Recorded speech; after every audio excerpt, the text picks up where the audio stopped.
C'est une Amérique qui nous déteste. Et oui, il y en a des Américains, et pas qu'un peu, qui nous détestent, nous les Européens. Bonsoir Richard Verly. Bonsoir Myriam. Merci infiniment d'être dans le grand entretien ce soir. Une fois n'est pas coutume, pour nous parler de ce récit, de cette enquête, de cette réflexion aussi aux éditions Nevitaka.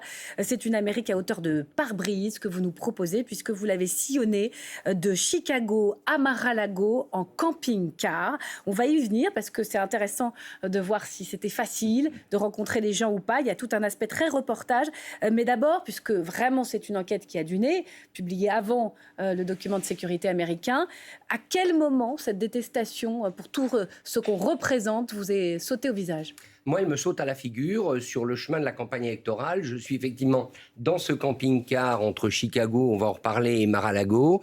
Et ce qui me surprend sur les parkings où je me gare, notamment sur le parking des grandes surfaces comme Walmart, comme Costco, parce que c'est là où on est autorisé à garer les camping-cars aux États-Unis, je pose rituellement la question aux gens qui sortent et l'Europe, qu'est-ce que vous en pensez ? Et je vois bien que chez les Trumpistes, vous savez, à ce moment-là, en pleine campagne, on en voyait plein avec les drapeaux Trump, les casquettes MAGA, etc. Non seulement ils me disent l'Europe, on n'en a rien à faire, etc., mais ils ont un discours. Et ce discours, ils ne l'ont pas sorti de nulle part. On leur a inculqué, c'est le discours l'Europe est faible, l'Europe ne défend plus les valeurs occidentales, l'Europe est islamisée. Ça, je l'ai entendu souvent. Pourquoi ? Parce qu'ils regardent Fox News. Et on est des profiteurs. Exactement. Et donc, quand je vois ça... Parce qu'ils nous défendent et on ne renvoie pas l'ascenseur. Exactement. On n'est pas des partenaires fiables, mais des partenaires fiables dans leur jargon. Ça veut dire des gens qui obéissent et qui renvoient l'ascenseur à la bonne et chère Amérique qui, elle, défend les valeurs occidentales. Alors, expliquez-nous la démarche. C'est intéressant. On a vu la carte de votre itinéraire. C'est pas rien parce que, effectivement, pour aller à la rencontre des Trumpistes, de ceux qu'on appelle les MAGA, voilà, il faut choisir un itinéraire, des villes particulières. Il y a eu 2 passages, 2 voyages précisément. Donc, Chicago, Mar-a-Lago. Vous êtes allé dans le Kentucky aussi. Alors ça, j'y suis retourné après. Cette année. Pendant 1 mois et demi, j'ai fait Virginie occidentale, Kentucky. Pourquoi ? Parce que je suis parti sur les traces de J.D. Vance. On va en parler. Voilà, qui est le vice-président des États-Unis et qui, dans son autobiographie Hillbilly Elegy, raconte la maison mythique de son arrière-grand-mère à Panball Branch, au nord du Kentucky. Mais là, vous descendez, vous partez avec un vidéaste, c'est ça ? C'est ça, tout à fait. À bord de ce camping-car. Et qu'est-ce qu'on vous dit tout de suite ? Est-ce que c'est facile déjà ? Parce que vous avez fait plein de photos, on va les voir s'afficher. C'est facile de leur parler, les Américains, ils sont d'un contact facile ? Oui, vous le savez, Myriam, et Laurent le sait aussi, même les Trumpistes les plus déterminés sont des bons clients. Ils sont sympas. Vous leur posez la question à la sortie du supermarché, ils sont conviviaux, ils acceptent de vous parler. C'est pas des mauvais types, ils vous sautent pas à la gorge. On voit plein de photos. Voilà, mais ce qui était frappant, moi, ce qui m'a frappé, c'est que vraiment on sentait qu'il y a une rancœur vis-à-vis de l'Europe, alors que tous sont d'origine européenne, souvent. Et ils ont oublié cela, et ils ont été vraiment imbibés à la revanche. Et ce qui caractérise au fond l'administration Trump, avant même qu'elle ne prenne le pouvoir, c'est qu'elle a infusé ce que j'appelle le nationalisme colérique. Et ça, on le sentait vraiment.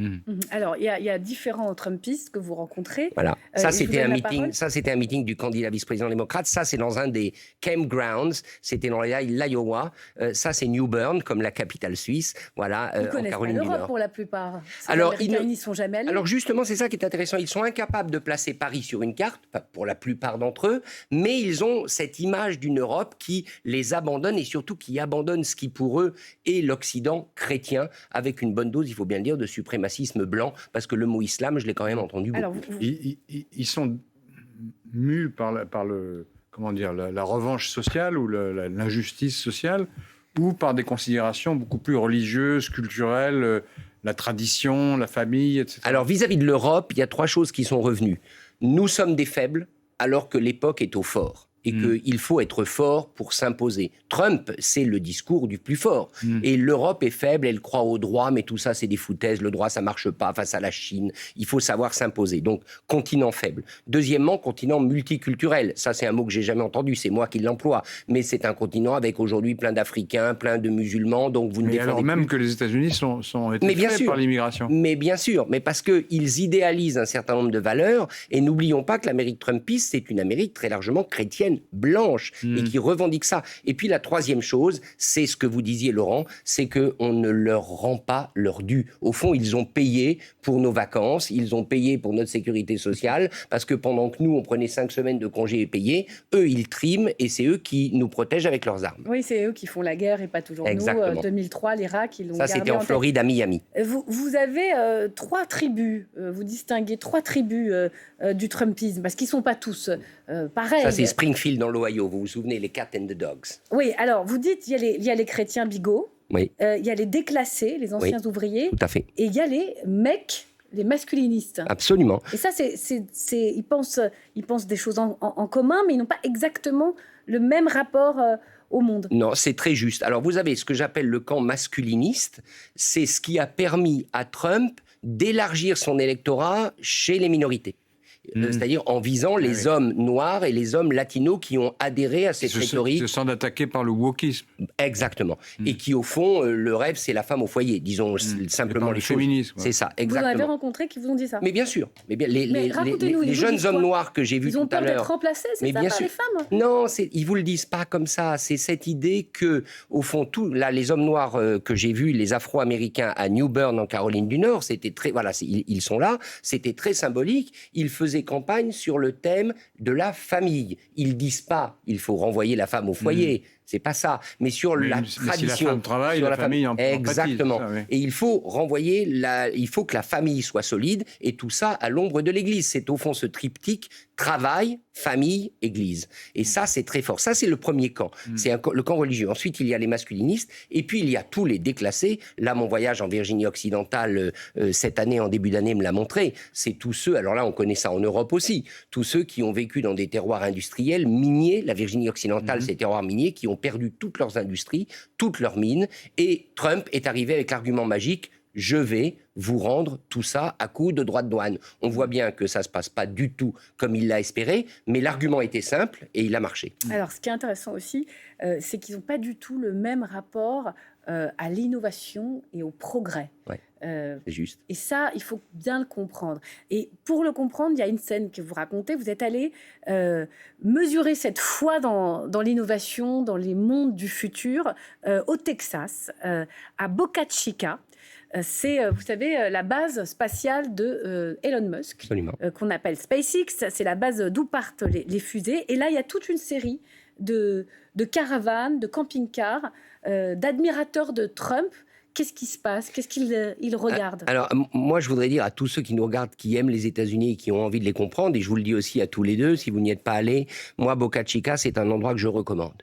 Parce que, contrairement à Cap Canaveral en Floride, vous savez, qui est le site de lancement traditionnel des fusées, à Boca Chica, il n'y a pas de sécurité. Je dis bien, il n'y a pas de sécurité. Vous accédez par la route au pied du lanceur. Vous êtes au milieu du désert, c'est ça? Vous êtes au milieu c'est pas vraiment le désert, c'est au milieu des dunes, parce que c'est au bord de la mer, et vous êtes au pied du fameux lanceur où Elon Musk, vous savez, les fusées atterrissent et elles sont enserrées par ce bras. Ouais. Alors des fois ça rate, mais des fois ça marche. Les derniers lancements ont marché. Et vous avez au pied de ce lanceur peut-être, je sais pas, 300, 400 caravanes en permanence ou camping-cars de passionnés de l'espace, des Américains qui des fois filment ça 24 heures sur 24. Si vous tapez YouTube Boca Chica, vous verrez des gens qui filment ça 24 heures sur 24. Pourquoi je le cite? C'est parce que ces gens-là, alors ils font un autre procès à l'Europe. Ils m'ont dit, vous voyez le lanceur qui est là, et il faut voir le spectacle. Vous voyez des Mexicains en train de taper, de visser des trucs, c'est presque bricolé. C'est la méthode Musk. On bricole, on échoue, on recommence. Et ils vous disent, vous voyez ce lanceur, nous on va aller sur Mars. Vous les Européens, vous allez... Ils sont convaincus. Vous allez nulle part. Nous, on va y aller. Ils croient à un avenir meilleur. Ils croient à l'avenir et ils croient grâce à la technologie. À la force de l'Amérique, qui, elle, reste un continent de progrès et qui est prêt à faire des sacrifices. Qui est énergique et conquérante. Exactement. Et là, je crois que cet argument, il faut l'entendre. Vous savez, je l'ai pas fait parce que j'aurais dû, mais... Vous emmenez avec vous le rapport Draghi, le fameux rapport Draghi qui réclame 800 milliards d'euros par an pour l'innovation, et vous le mettez au pied de SpaceX, le lanceur à Boca Chica, et vous vous dites que c'est peut-être pas faux. C'est peut-être pas faux que ce genre d'innovation, je ne sais pas si c'est bien ou pas d'aller sur Mars. C'est le fameux procès fait à l'Europe. Sur l'innovation, on met des règles, sur l'intelligence artificielle, on met des règles, là où eux, ils mettent des milliards. Ils pensent aussi que les élites, entre guillemets, les méprisent, non? Absolument. Il y a ce sentiment, alors pas toutes les élites, pas Trump, Justement, c'est cette question que je voulais poser, parce qu'ils sont contre les élites, mais Trump, il est absolument dans l'élite. On vient de le voir avec l'affaire Epstein, il est vraiment il est au cœur de l'élite. Là. Oui, mais parce que Trump, il est passé par le moulinet de la télé-réalité.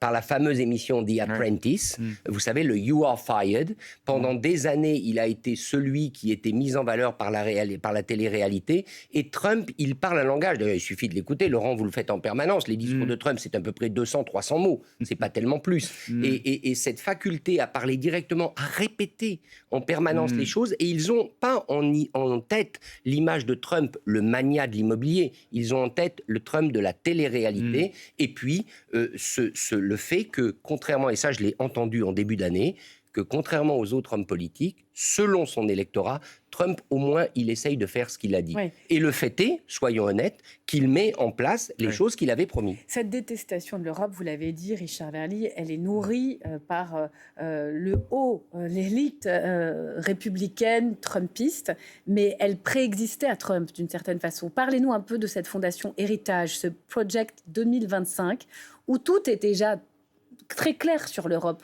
Au fond, cette détestation, elle remonte à longtemps et elle irrigue du sommet vers la base aujourd'hui. Alors, vous pouvez même la faire remonter à plus loin, je parle sous le contrôle de Laurent. Il y a toujours eu de la part des États-Unis la volonté de contrôler l'Europe. C'est pas nouveau depuis la fin de la Seconde Guerre mondiale. Le plan Marshall, c'était certes très généreux, mais c'était une manière de mettre un peu l'Europe sous cloche. L'OTAN, dont aujourd'hui qu'on réclame, l'OTAN, mais c'est pendant longtemps, notamment en France, le général de Gaulle a quand même fermé les bases de l'OTAN parce qu'il ne voulait pas être sous domination américaine.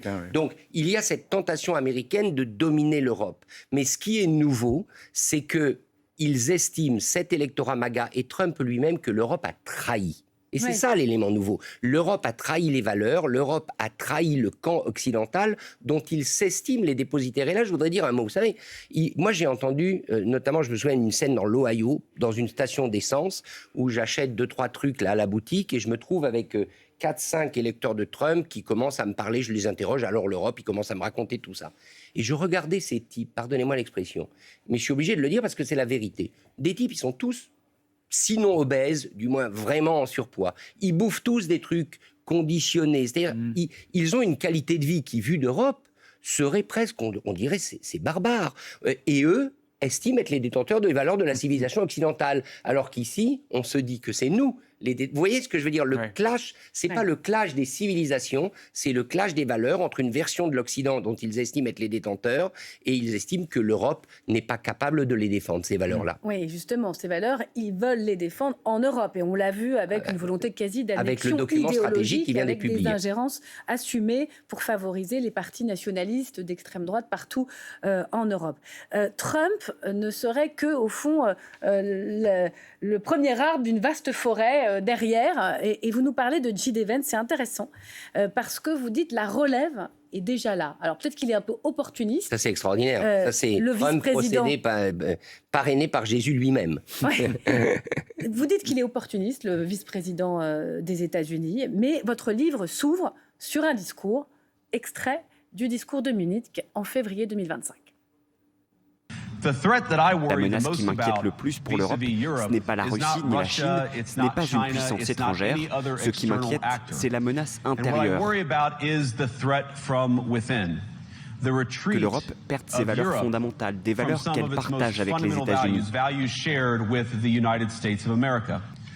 Le défi le plus pressant pour les nations présentes ici, c'est l'immigration de masse. Voilà, tout est dit devant, à l'époque, un parterre médusé. Est-ce que vous avez le sentiment que les Européens ont compris le message ? Ça y est, enfin. Attendez, il faut quand même redire quelques mots du contexte. Moi, j'étais dans la salle. J'étais pas dans la salle où il s'est exprimé. J'étais dans la salle de presse de la conférence de sécurité de Munich. J'avais à côté de moi des confrères allemands. On était en pleine campagne législative allemande. Et le vice-président des États-Unis, à Munich, en Bavière, à la conférence de sécurité qui est vraiment l'antre de l'alliance transatlantique, non seulement il fait ses remarques, mais l'heure suivante, il reçoit Alice Weidel, la patronne de l'extrême droite allemande. Oui, mes confrères allemands étaient outrés. Ouais. C'est-à-dire que là, on a vraiment l'ingérence. Aujourd'hui, les gens, vous parliez de l'idéologie de J.D. Vance, Myriam, ils nous dictent un agenda politique, soit on le suit et on est des bons Européens, des patriotes, le mot que j'utilise vous évoquera quelque chose, soit on suit ces valeurs, soit on ne les suit pas, et à ce moment-là, on est bon à subir tous les coups, parce qu'ils vont interférer dans les élections. Il parlait de la migration, là, l'immigration. Ceux que vous avez vus là-bas aux États-Unis parlent beaucoup de ce problème, de ce phénomène-là. Oui, beaucoup. Alors, oui. Et de quels immigrés parle-t-il ? Alors, il y a deux choses, et là, ça fait écho, il faut bien le dire, au débat qu'on a en Europe. C'est-à-dire que quand vous êtes au Texas, par exemple, dans la région de Boca Chica, le long de la frontière mexicaine, tous les gens que vous rencontrez, notamment dans les fermes, dans les ranchs, etc., sont des latinos. Des latinos qui disent avoir des papiers, qui travaillent. Une chose qui est difficile à comprendre, c'est que les latinos, ils sont de culture chrétienne. Oui, mais c'est pas les mêmes. Ils sont blancs, je crois qu'ils sont blancs, il me semble. Pas tout à fait. D'abord, ils sont pas tout à fait blancs. Et ensuite, c'est pas la même. Non, mais c'est pas les mêmes églises. C'est la même foi. C'est la même religion, mais c'est pas les mêmes églises. Et aux États-Unis, mais aux États-Unis, vous avez le poids de certaines églises protestantes, vous avez les églises évangéliques, et vous avez maintenant l'ultra-droite catholique américaine. J.D. Vance, c'est l'ultra-droite catholique. Et donc, vous avez un agrégat d'églises conservatrices et réactionnaires qui ne sont pas nécessairement les églises fréquentées par l'immigration latino. Restons un instant sur J.D. Vance, parce qu'on comprend bien que toute cette idéologie-là, elle ne s'arrête pas à Trump. Il y a toute une série d'hommes politiques et de femmes politiques qui la portent. On parle même de relève après Trump. Certains même disent que c'est la marionnette d'un projet idéologique plus vaste, Trump. Alors, Hillbilly Elegy, c'est intéressant, vous avez parlé de ce livre qui est le livre de J.D. Vance qui raconte son histoire familiale, qui s'est vendu à des millions d'exemplaires, pauvre blanc dans la région des Appalaches, broyé par une mondialisation sans âme. Ce récit-là, est-ce que c'est le récit que veut faire émerger J.D. Vance dans toute l'Europe ? C'est en tout cas cet électorat-là qu'il vise. Il vise ces gens qui ont le sentiment, ce que d'autres livres ont appelé les enracinés. Peut-être expliquer ce que c'est que les hillbilly. Alors, hillbilly, c'est au fond les ploucs. Voilà, disons-le comme ça. Donc c'est l'éloge des ploucs. C'est-à-dire les hillbilly, le hillbilly, c'est le Billy de la colline. Pourquoi ? Parce que les Appalaches, c'est une région de collines. On pourrait dire l'Auvergne, ça ressemble à ça, et qui est trouée de mines. Et moi, j'avoue que je ne connaissais pas ce paysage, c'est-à-dire que les mines de charbon, le charbon sort littéralement de la forêt. C'est très impressionnant, d'ailleurs, pour les mines encore en activité. Vous voyez le charbon sortir de la forêt. Et ces Hillbilly Elegy, c'est une culture minière extrêmement de grande solidarité. Et donc, on voit d'ailleurs les images. Ça, c'est la maison de la grand-mère du vice-président des États-Unis. Et il faut dire un mot de cette photo, parce que donc par héritage... Vous êtes retourné dans la maison familiale. Voilà, mais la maison de J.D. Vance, qu'il raconte comme étant la maison de paradis de son enfance, sauf que par succession, elle est tombée dans les mains d'une cousine qui était mariée à l'un de ses cousins, et qui, elle, est démocrate et un peu à moitié zinzin, il faut bien le dire, et elle a transformé tout en dépotoir. Ça, c'est le voisin. Voilà. Ah, voisin. Et d'ailleurs, on a vu la photo d'un mobil-home, ça, c'est sa cousine. Voilà, elle vit dedans. Exactement. Elle vit dans ce mobil-home. Elle n'est plus dans la maison, mais dans le mobil-home. Exactement. Voilà, elle vit là. La cousine, celle qui possède la maison de la grand-mère et qui a décidé littéralement de pourrir. Ça, c'est présenté comme quoi ? Le sanctuaire du Trumpisme ? Non, alors elle, alors là, on est dans l'histoire micro-locale. Elle est démocrate, la cousine qui habite là-dedans, avec 2 chiens. Je ne vous conseille pas d'approcher Myriam. Et puis, à côté, il y a la maison de J.D. Vance qu'elle a transformée en dépotoir, un peu comme un symbole politique, parce qu'elle a décidé de lui pourrir la vie, littéralement. Oui. Voilà. D'accord.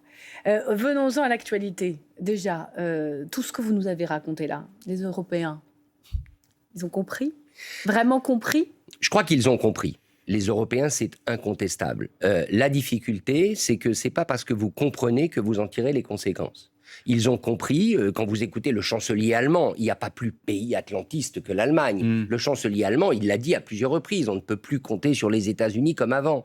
Mais quand vous vous projetez, ça va donner quoi ? C'est ça la grande difficulté, c'est qu'on se projette dans l'avenir, mais on n'a pas la solution. Et puis par ailleurs, cette Amérique qui nous déteste, il y a à peu près un tiers des Européens, 40%, qui sont d'accord avec ce programme. Il faut quand même le dire. Tout ce que les MAGA reprochent à l'Europe, beaucoup d'Européens le reprochent aussi. Donc je crois qu'un certain nombre de dirigeants européens l'ont compris, Emmanuel Macron en fait partie bien évidemment, mais la réponse à apporter, elle n'est pas claire parce que vous savez, le besoin d'Amérique, il est partout en Europe et surtout on arrive à un sujet qui est à mon avis le sujet décisif, c'est notre dépendance numérique. Notre dépendance numérique, aujourd'hui, elle est totale. Oui, au GAFA américain. Et derrière l'idéologie MAGA, vous avez les géants de l'Internet qui, bien évidemment, tirent les ficelles parce que leur intérêt, c'est d'avoir une Europe obéissante, parce que qui dit Europe politique obéissante dit marché européen domestique. Il va y avoir beaucoup d'élections très importantes. En 2027, il y a évidemment l'élection dans notre pays, la France, mais il y a la Pologne aussi, il y a l'Italie aussi. Comment vous voyez les choses avec justement les MAGA, les géants de la tech? Les ingérences seront très puissantes. L'Europe, alors si vous regardez les pays que vous avez cités, Pologne, une première manche a été remportée par les Trumpistes, puisque le président polonais qui a été élu l'année dernière, il avait le soutien de Donald Trump et il se revendique lui-même comme Trumpiste Karol Nawrocki contre le candidat qui était le maire de Varsovie. Si vous prenez l'Italie, Madame Meloni, elle est très habile, mais quand même, on peut considérer qu'elle est pro-Trump. Même valeur. Elle est pro-Trump. Sauf que sur l'Ukraine, elle continue de tenir la ligne européenne. Et la France, la grande difficulté pour Trump en France, et pour moi c'est un sujet d'interrogation, c'est qu'ils n'ont pas de candidat. Ce camp-là, le camp MAGA, J.D. Vance... C'est pas Jordan Bardella? Non, pas pour l'instant. Ça peut le devenir, mais pour l'instant, ce n'est pas le cas. Et Sarah Knafo? Sarah Knafo ne représente Éric pas assez. Zemmour. Vous savez, ces gens, ils choisissent des personnalités qui sont déjà suffisamment fortes. Voilà. Donc, ils n'ont pas de candidat en France. Alors, c'est une relative chance pour la France, à mes yeux. À mes yeux, ça se discute bien sûr, mais je pense que c'est une chance qu'il n'ait pas un candidat, mais quand ils en auront choisi un, vous pouvez être sûr qu'ils mettront toute leur mécanique lourde au service de ceux ou de cette candidats. Je voudrais qu'on dise un mot de l'Ukraine pour terminer. Laurent, pour revenir aux États-Unis, les démocrates, ils ont une chance encore ou pas? Je crois qu'ils ont une chance et je crois qu'ils jouent assez bien en ce moment, les démocrates. Vous avez remarqué qu'ils évitent de sortir un présidentiable en quelque sorte. Ils jouent les candidats de terrain et il faut reconnaître que toutes les élections qui ont eu lieu là ces derniers mois, ils les ont gagnées, y compris à Miami où une maire démocrate contre toute attente en Floride a emporté le scrutin. Donc on voit bien que la stratégie démocrate, c'est ne nous agitons pas pour ne pas offrir de cible à Trump. On ne veut pas offrir de cible à Trump parce qu'on sait comment il procède. Laissons des candidats émerger du terrain et après les midterms, si on les remporte ou si au moins on gagne la Chambre des représentants, on préparera la présidentielle. Un mot sur l'Ukraine. Vous étiez au Conseil européen de Bruxelles. Vous dites ils veulent des hommes forts, les Américains, ils ne respectent que ça. Est-ce que nous, on l'a compris suffisamment par rapport, par exemple, aux avoirs russes qui finalement n'ont pas été saisis, ils ne seront pas utilisés pour financer l'Ukraine, on va faire un emprunt. Est-ce qu'on ne reste pas un peu tétanisé, justement, dans ce rapport de force? Je pense qu'on l'est toujours. Je ne dirais pas tétanisé, mais je pense qu'il est extrêmement difficile de se défaire d'une tutelle qui est une tutelle de facto politique. On a des pays divisés, on a des électorats divisés, et donc ça va doucement. Alors la question des avoirs russes, on peut en discuter. Oui, non, sans rentrer dans le détail. Vous avez vu que là, Donald Trump propose aux Ukrainiens de dialoguer directement avec les Russes. Et pour une fois, les Européens sont en Floride aussi, autour de la table. Est-ce qu'on revient? Ce que veut Donald Trump, de toute façon, c'est d'abord un deal avec la Russie, mais il l'a toujours dit, il veut un deal avec la Russie et il exige que lorsque la reconstruction de l'Ukraine sera sur le tapis, les États-Unis soient les reconstructeurs privilégiés. C'est très simple. Un deal avec la Russie, et lorsqu'on reconstruira, c'est à moi que ça doit profiter d'abord, y compris avec les avoirs russes. Et le Premier ministre belge, qui a été très tenace, qui a évité qu'on utilise ces avoirs russes, comme par hasard quand même, il faut le dire, c'est un nationaliste flamand, qui n'est pas loin politiquement du camp de Donald Trump. Or, Donald Trump ne voulait pas qu'on immobilise complètement ses avoirs, parce qu'il compte bien en récupérer une partie. Je pense qu'on a compris tous que Richard Verlier est un homme passionnant. Merci infiniment. Cette Amérique qui nous déteste, c'est à lire aux éditions Nevitaka. Merci à vous, Laurent Geoffrin.